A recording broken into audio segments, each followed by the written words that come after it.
Hello दोस्तों, ए plus learning में आपका बहुत बहुत स्वागत है। लास्ट वीडियो में हमने बात की थी आरबीसी की। अब हम बात करते हैं डिसीज़ की। ठीक है, तो हमने बात की थी कि आरबीसी कम हो जाए तो कौन सी डिसीज़ होगी। तो आरबीसी कम हो जाती है तो डिसीज़ कॉज होती है एनीमिया। ठीक है, तो एनीमिया देखते हैं।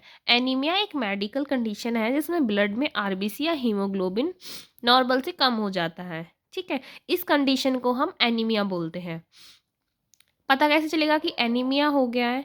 तो इसमें बॉडी को ऑक्सीजन कम मिलती है और इंसान को जल्दी थकान होने लग जाती है, थक जाता है इंसान। ठीक है, तो हम बोल सकते हैं कि ये सिम्टम्स आए तो लिटिल बिट कि हाँ एनीमिया हो सकता है। ठीक है, एक अंदाज़ा लगा सकते हैं।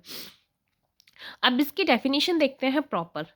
Anaemia is a condition in which haemoglobin level is below normal reading leading to decrease O2 carrying capacity of blood.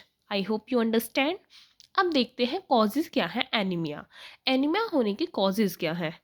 ठीक है, आयरन डेफिशिएंसी से हो सकता है। सबसे कॉमन है आयरन डेफिशिएंसी एनीमिया कॉज होने का।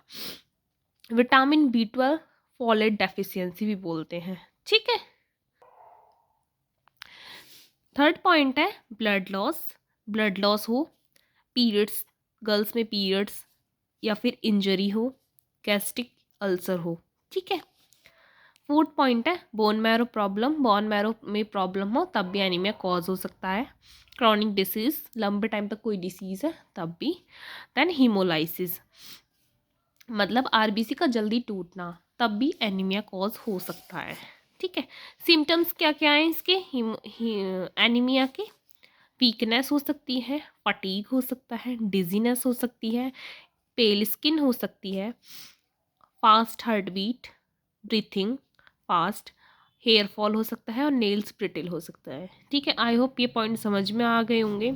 वीकनेस कमजोरी, फटीग थका महसूस करना, टिजीनेस आलस में रहना, पेल स्किन स्किन थोड़ी पीली पीली पड़ जाना, फास्ट हार्ट बीट मतलब कि जल्दी जल्दी हार्ट तेज हो जाना हार्ट बीट, ब्रीथिंग फास्ट सांस लेना जल्दी जल्दी, हेयर फॉल बाल झड़ना, नेल्स ब्रिटल नाखूनों का टूट जाना। ठीक है, टाइप्स ऑफ एनीमिया देख लेते हैं। तो सबसे पहले आता है माइक्रोटिक हाइपोक्रोमिक एनीमिया। ठीक है, तो इसमें क्या होता है, आरबीसी जो है वो छोटे हो जाते हैं और प्लस पेल। ठीक है, पेल कंडीशन मतलब सिम्टम्स दिखाई देते हैं लेकिन इसमें आरबीसी छोटे हो जाते हैं। आरबीसी का जो साइज़ है वो नॉर्मल साइज से छोटा हो जाता है। कॉजेज़ क्या है, किस उसमें कंडीशन में होता है जब आयरन की डेफिशिएंसी होती है। ठीक है, अब सेकंड है मैक्रोटिक एनीमिया। ठीक है, मैक्रोसाइटिक। ठीक है, इसमें इसमें क्या था, माइक्रो, याद रखना माइक्रो, माइक्रो मतलब छोटा, आरबीसी के सेल छोटे हो जाना, क्योंकि माइक्रो और मैक्रो में स्टूडेंट्स को बहुत ज़्यादा प्रॉब्लम होती है। ठीक है, माइक्रो मतलब सूक्ष्म छोटा, ठीक है, छोटे, और मैक्रो मतलब बड़े, मैक्रो। ठीक है, अब इसमें एमसीवी जो होता है वो 80 होता है, उससे कम बढ़ जाता है। ठीक है, 80 होना चाहिए, 80 ज़्यादा हो जाता है, एमसीवी कम। ठीक है, इसमें माइक्रोटिक में, और मैक्रोटिक में एमसीवी इंक्रीज हो जाता है, 100 होना चाहिए, उससे इंक्रीज हो जाता है, आरबीसी बढ़ने लगते हैं, बड़े हो जाते हैं साइज में। ठीक है, इसमें कौन से कॉज में होता है, विटामिन B12। विटामिन B12 की डेफिशिएंसी से कॉज होता है। B12 को फॉलेट भी बोलते हैं, फॉलेट डेफिशिएंसी। ठीक है, अब बात करते हैं नॉर्मोसाइटिक। नॉर्मोसाइटिक या फिर नॉर्मोक्रोमिक एनीमिया भी बोलते हैं। इसमें ये रेंज होती है 80 से 100। ठीक है, इसमें साइज और कलर नॉर्मल होता है आरबीसी का। ठीक है, और आरबीसी का काउंट कम होता है। क्या कम होता है, आरबीसी का काउंट। ये छोटी छोटी चीज़ें हैं, बहुत ही ध्यान से याद रखनी है।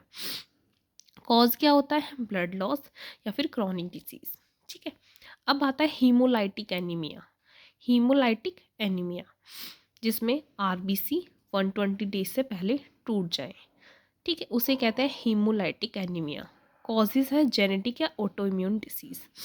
एक और होता है sickle cell anaemia. Sickle cell anaemia सबसे कॉमन, आप लोगों ने सुना भी होगा। सिकल सेल एनीमिया में क्या होता है कि जो आरबीसी की जो साइज मतलब शेप है वो सिकल सिकल टाइप की हो जाती है, ऐसे करके हाफ मून देखा है ना, उस तरीके की हो जाती है शेप साइज की सिकल सेल एनीमिया में। ठीक है, अब बात करते हैं,